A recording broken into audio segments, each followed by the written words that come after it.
champions have only one thing which you want. That's a championship trophy. And champions don't have everything that you want, that you have. Like champions are thinking that they just have one thing and they don't have anything at all. Yeah.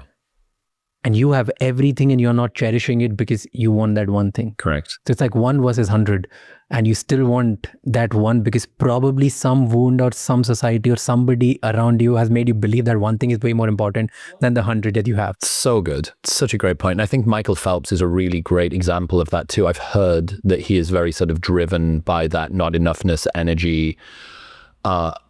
One interesting element on this is I don't want to demonize all ambition and drive. I think it's very, very important and great. Like you go and win the thing. Just know that it isn't going to be the end. It's not going to fix everything. There are other pathways to your fulfillment that you need to spend some time on.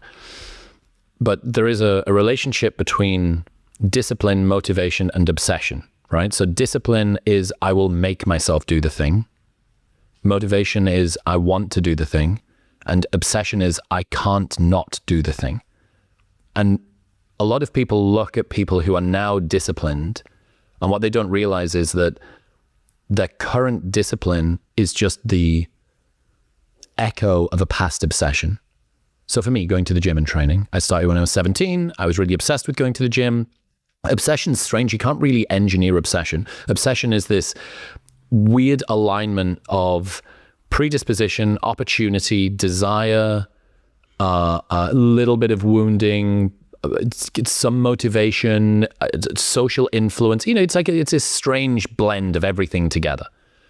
And what happens after a while, obsession cools off. You're not obsessed with the same thing typically for decades on end. Some people are, but most aren't. But what ends up happening after that is Michael Phelps will always swim. He will always swim. Michael Jordan will always have some athletic performance pursuit. I know that he doesn't like actually specifically playing basketball, I think because he's super competitive and he doesn't like to lose. Most people will cool off their obsession into identity. It just becomes a part of them, right? Yeah, I used to be a competitive cyclist. Now I just bike on a weekend with my friends.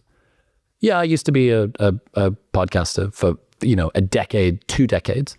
Now, I speak publicly or I do whatever. Like it cools off into a part of your identity, but with less velocity.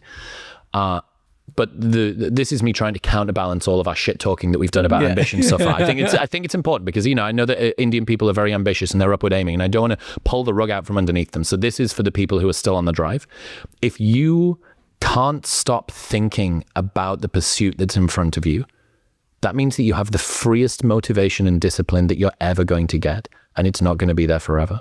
If you can't not think about the business or the podcast or the partnership or the gym program, now is the time to let it crawl inside of you and wear you like a glove. You want to be puppeted by your obsessions, assuming they're good, not obsessions with your ex or politics or porn.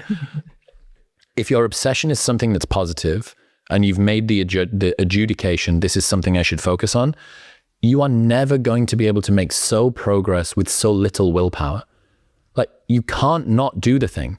You're going to bed every single night thinking about the podcast, thinking about how I get the camera angles better and I need to speak to this partner. I'd love to get this guest on and who do I know that knows that person and I need to change the thumbnail title and You don't have to, there's no effort. And at some point in future, that's going to cool off. And you're going to have to use effort. And that is going to be a lot harder. So what you should do while you have an obsession, if it's pointing in the right direction, use it. Allow it to use you. Assuming that it's not negative, allow it to use you. It's the freest discipline and motivation you'll ever get. And then once it becomes a part of your identity, you kind of coast on that for the rest of your life. The same with the gym for me. Sometimes my training's more dialed, sometimes it's less dialed, but I usually am training. Because I was obsessed with it for a decade and a half. And now it's good. It just takes over and it's nice and it's a part of me. And I think the same thing is true for most other obsessions as well.